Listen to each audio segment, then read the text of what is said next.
탈북 여성 이현서. 이 수식어에는 많은 것이 내포돼 있다. 다른 이들과 구별되는 정체성, 그로 인해 겪게 되는 현실 등. 나는 북한 사람인가? 아니면 중국 사람인가? 아니면 한국 사람? 그러니까 내 나라라고 부를 수 있는 것이 이 세상, 이 지구상에 그 어디에도 없는 거예요. 그 순간에는. 호기심에 내디딘 세상으로의 첫발. 그러나 그녀가 만난 건 잔인한 현실과 정체성의 혼란이었다. 북한에서는 남부러울 것 없는 삶을 살아온 행복한 소녀가 어떻게 한국인이 되었는지, 특별하지 않아 더욱 특별한 이현서의 짧고도 긴 이야기 한번 들어볼까요?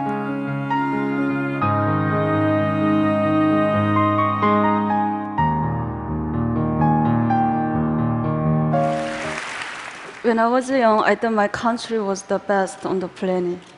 And I grew up singing a song called Nothing to Envy. And I was very proud. 북한에서 태어난 모든 사람들은, 학생들은 북한이 이 지구상에서 제일 우등가는 나라로 알고 성장했거든요. 그리고 11년제 뭐 의무교육, 그다음에 뭐 무상 의료 시스템, 뭐 자본주의 사회에서는 돈이 없으면은 병원 문 앞에도 못 가보고 다 죽는다는데, 남한에서도 그런다는데, 이런 무상 의료 시스템에서 태어난 우리가 얼마나 행복한가, 이러면 정말 그 긍지감을 안고 살았어요. 북한에서 보낸 그녀의 유년 시절은 불우하지 않았다. 배고픔에 허덕이지도 않았고 절실하게 자유를 갈망하지도 않았다. 그런 그녀가 북한을 나오게 된 이유는 어디에 있을까? But one day in 1995, my mom brought home a letter from a Caucasus sister. It read, "When you read this, our 5 family members will not exist in this world because we haven't eaten for the past week. We are lying on the floor together and our bodies are so weak. We are waiting to die." I was so shocked. This was the first time I heard that people in my country were suffering.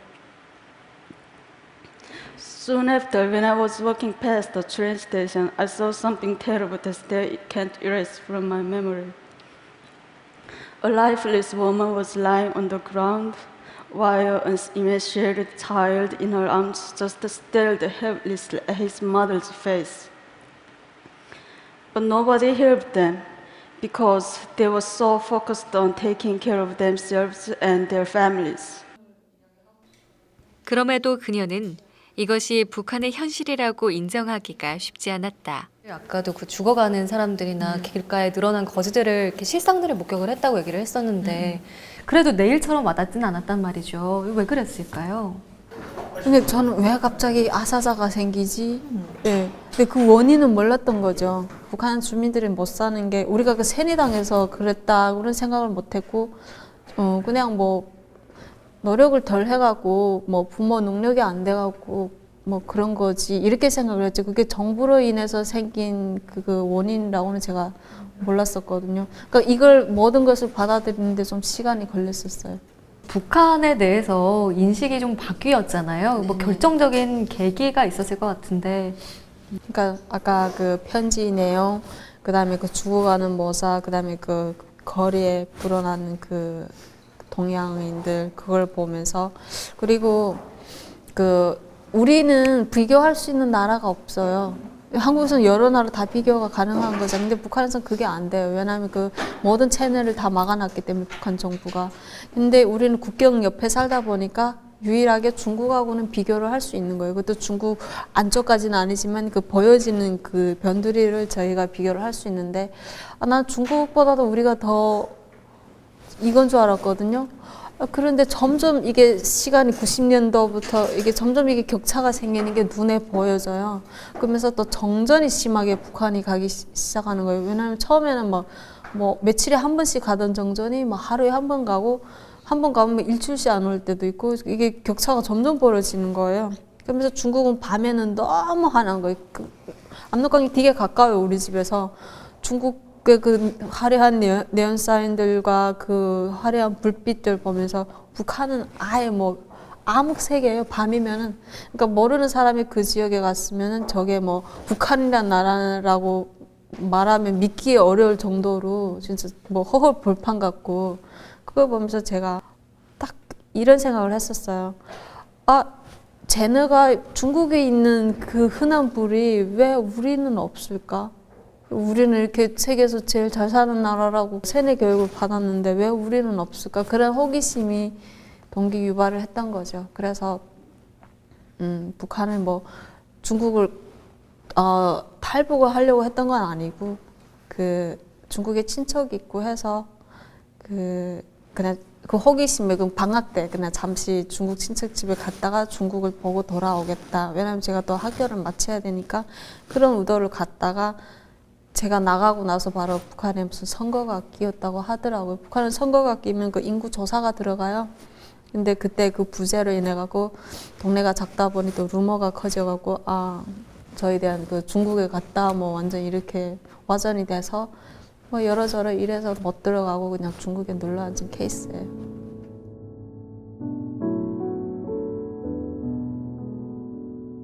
그때 그녀 나이 17살. 그녀는 자신이 운이 좋았다고 말한다. 운이 좋은 편이었던 그녀조차 중국 공안에 의해 북송될 위기에 처하기도 했으며 북한 출신을 숨기고 조선족으로 살아갈 수밖에 없는 힘든 생활을 해야만 했다. 아니, 목숨을 내놓은 생존을 위한 생존의 몸부림이었다. 그리고 그것은 고난의 시작에 불과했다. 그녀의 가족은 아직 북한에 머물러 있었기에. 그 본인이 한국에 정착한 이후에 가족을 직접 뵈러 갔다고 들었어요. 이유가 뭐였나요? 제가 남한에 와서 한 2년 거의 됐을 때 저희 북한의 가족들한테 송금을 했는데 그게 좀 문제가 생긴 거예요. 북한 당국으로부터 추방당할 위기에 처했고, 근데 보통 추방이라면 국외로 추방을 당한다고 생각하잖아요. 그럼 더 잘된 거 아니야? 뭐 이렇게 생각하는데 그게 아니고 북한에서는 사람 못 살 때 완전 심심산골로 들여보내거든요. 걸어서도 나오기 어려운 거리를. 그래서 가족을 데려 나와야 되겠다 생각을 했고, 한 번이나 부딪힐까 말까 한 검열을 저는 중국 당국으로부터 4번을 당한 거예요. 그 중국 일주일이라는 기간 동안. 참 드라마 같아요. 그 번마다 그 부딪혔다가도 내가 운도 좋았던 것도 있겠지만 내가 지혜롭게 그걸 넘겨갖고, 한 번은 제가 저희 가족을 진짜 벙어리를 만들고 귀머거리를 만들어갖고 그렇게 해서 속여갖고 데리고 들어왔거든요. 끝내는 제가 라오스 국경 근처까지 곤명이라는 그 근처까지 갔거든요. 거기서는 제가 라오스 지리를 모르니까 그 브로커를 제가 준비를 시켰어요. 제가 이미 브로커 비를 줬던 분이고, 그분이 해야 될 일은 우리 가족을 모시고 그 라오스 수도인 그 비엔티엔 있잖아요.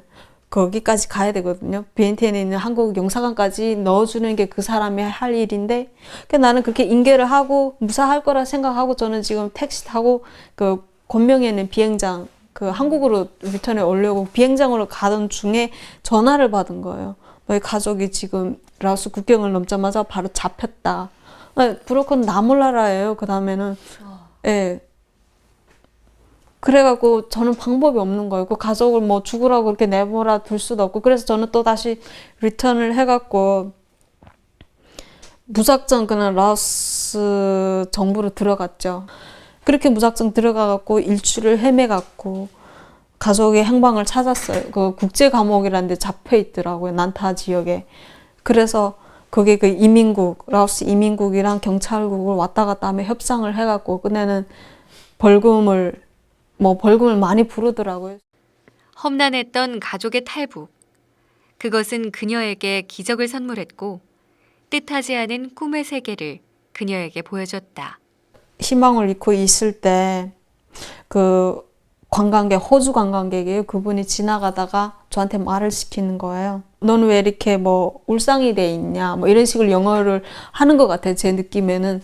그래서 제가 뭐 저한테 말 시켜주는 사람도 한 명도 없던 그 외지에서 그냥 진짜 바디 랭귀지 섞어서 막 사전 섞어서 설명을 했어요. 내가 왜 여기에 있는지 했더니 그분이 자기가 그 돈을 도와주겠다고 하더라고요. 그래서 저는 에이, 설마 한국도 아닌 외지에서 그분이 그거 막 도와주겠다고 하니까 저는 믿을 수가 없었죠. 근데 진짜 그 길 건너에 있는 그 ATM 그 기계에 가갖고 지불을 해주신 거예요. 저한테 그 감옥에 그 우리 가족분 아닌 이미 한 달 전에 잡힌 분들이 계시더라고요. 3명, 여자분 3명이셨는데 그까지 토탈 해갖고 음식 사갖고 물건 사갖고 가서 그 보러 가고 그분이 진짜 그렇게 하시고 나중에는 그분이 태국으로 여행을 다시 들어가셨거든요. I thanked him with all my heart and I asked him, "Why are you helping me?" "I'm not helping you," he said. "I'm helping North Korean people." I realized that this was a symbolic moment in my life. The kind strange symbolized new hope for me and the North Korean people when we needed it most. And he showed me the kindness of strangers and the support of the international community are truly the rays of hope when North Korean people need. Eventually, after our long journey, my family and I were reunited in South Korea. 이현서. 그녀가 북한을 떠나온 지 10여 년이 훌쩍 넘었다. 그럼에도 여전히 그녀의 이름보다 탈북민이라는 단어가 먼저 나온다. 최근엔 테드 강연자라는 단어가 하나 더 늘었다. 그러나 그녀가 불리기 원하는 건 어떤 수식어도 없는 이현서, 이름 하나일 것이다.